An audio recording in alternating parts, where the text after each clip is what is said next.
dari Batam Center ke Setulang Laut. Dan untuk kategori yang boleh masuk ke Malaysia adalah visa ikut suami atau istri yang sudah 1 tahun. Untuk yang ada surat nikah dan belum ada visa tak boleh masuk ya.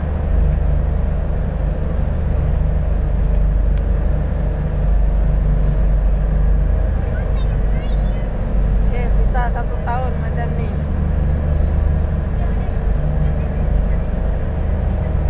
Kalau yang untuk IC merah boleh terus masuk. Nanti sampai di Setulang Laut akan dites swab. Dan untuk kategori yang ada visa harus bawa surat tes COVID.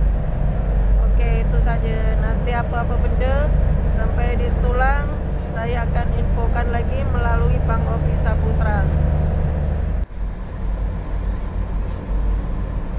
Dan untuk jadwal ferry dari Batam Center ke Setulang Laut setiap hari bulan ganjil dan jam 9:30 pagi, 1 hari 1 kali saja. Oke, apa-apa benda kita dah sampai Setulang dan kita menunggu proses untuk di swab test. Untuk yang warga negara bayar RM1 dan untuk bukan warga negara bayar RM120 dan tengah menunggu proses. Oke.